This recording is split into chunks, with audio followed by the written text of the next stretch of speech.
I saw this picture, the French version of this picture, I guess about 16, 17 years ago. Seen it, Hopkins? No. And I just was fascinated with it. And I loved the idea of it, the very small cast, contained film, with a lot of tension in it. Did you laugh and play with her first?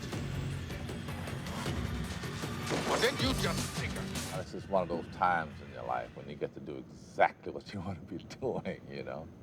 Tell us one more time how you came upon the girl. I told Morgan Freeman about it, and I showed him the French film, and he was very excited, and so that fresh blood kind of made it all happen. You took the path by my house, like always. As soon as we got inside and sat down face to face, it just like, there it was, you know? You couldn't see the girl at this point? Absolutely. I'm executive producer, along with Gene. Because Gene and Morgan are so involved in the making of this film from the beginning, you know, these are not actors on any level that you ever have to persuade them to be on set. They're always there, they're always completely waiting for us. They jump in, they know their lines, and as do Thomas Jane and Monica Bellucci. I mean, that was a part of the casting process on this, people who would really kind of come up, raise their game and be there for it.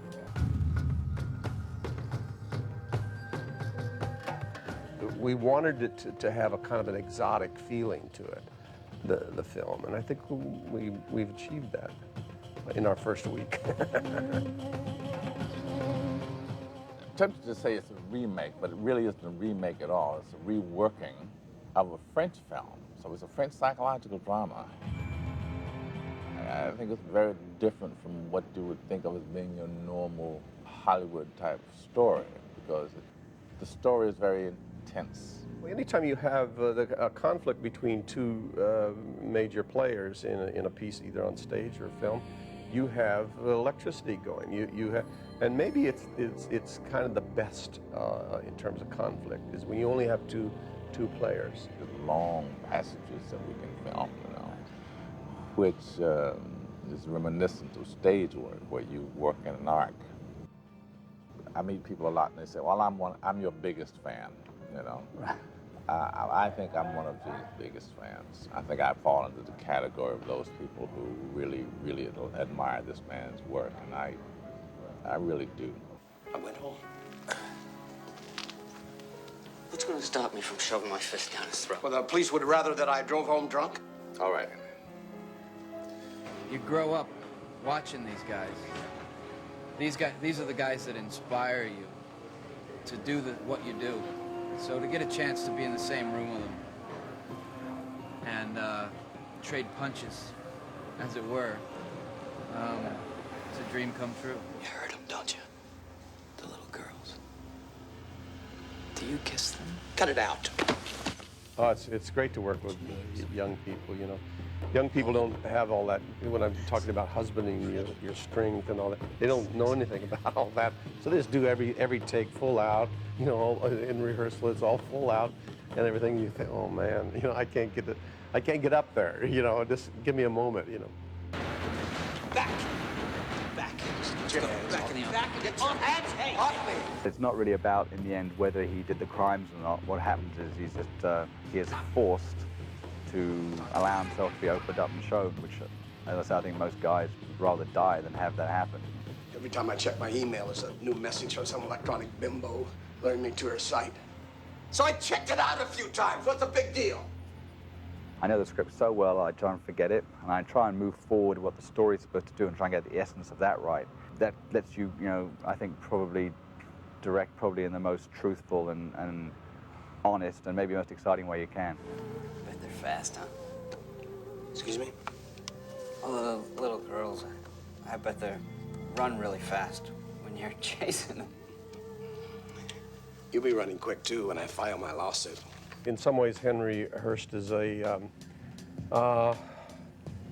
iconoclast, or what you might call him, in that even though he's a kind of a pillar of the legal community here in Puerto Rico, he also has this very young wife. and he's desperately in love with her.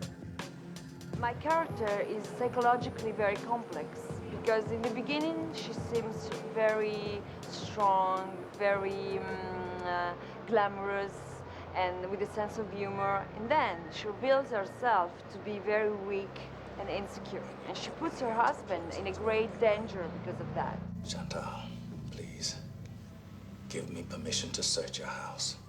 It deals as an area of being in love, or what you think of being it is to be in love. And I think it deals with sort of the sadder sides of that.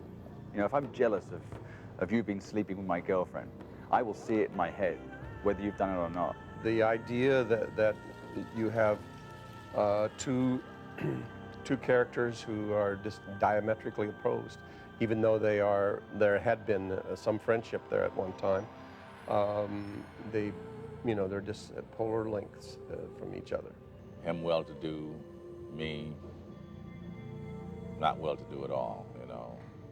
Him sliding through school doing law, and me struggling through school washing dishes. Maybe because I'm very rich. Because I have a big house and a glamorous wife. I have these things, and it happens I don't deserve them. It's the good cop, bad cop, thing we've seen a lot. But he does have a kind of a mystery about him, as does Owens, Owens, we don't quite know who he is or what he's capable of.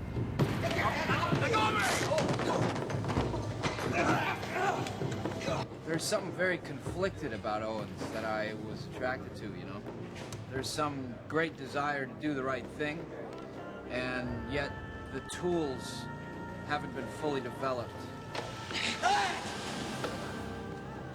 There's an explosive nature to Owens that, it's fascinating. You wonder what makes these guys tick.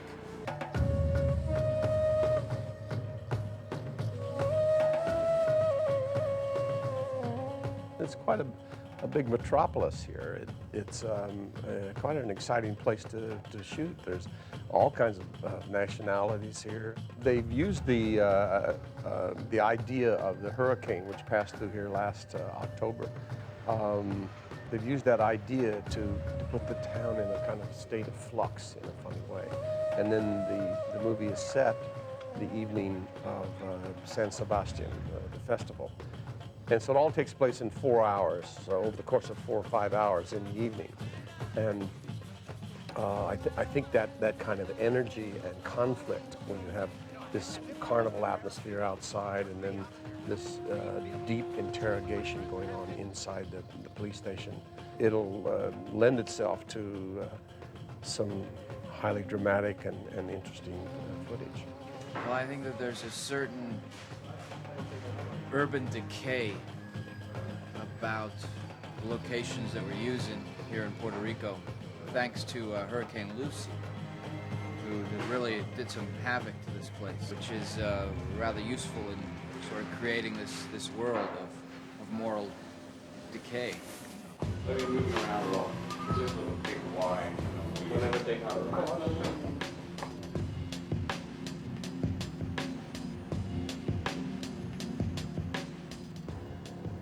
Is Henry here? Can you see him? I need to see him. Doesn't want to talk to you. If he's innocent, why is this taking so long? I never said he was innocent. When I first drew everyone together, a lot of the people I got on the film are great filmmakers, and they're doing it for cheap because they like the script and they wanted to do it with these actors and myself and whatever. And I had to remind everyone not to panic, that we didn't have the kind of money you normally, or nowhere near the kind of money you normally have to make this kind of movie. So just because Morgan and Gene are walking around, don't panic that your set isn't going to be big enough or perfect enough, or we don't have time to light. I mean, I have to shoot 8 pages today, And that's the kind of thing we're on. Gene's in my project, however. I mean, in other words, Gene brought this project. He came up with it, and Laura and I developed it. We're trying to tell good stories and entertain people. Ultimately, I think we'd like to think that we enlighten people in the process. I think that's a pretty a hard thing to achieve always, but I think that the pieces have to touch us in some way. So there's a lot of stuff in the script too, which is personal, you know, about how I feel about things. So in certain scenes, I'm feeling uncomfortable now, and I have to remember why. It's because they're sort of based on things that I feel or I've discussed, you know, or hopefully general truths. I think that what I enjoy about it is the passion behind it, that the commitment of the people behind it. It's not just, people aren't doing it just for a paycheck, they're really doing it because they care about what it's saying and what the piece is about.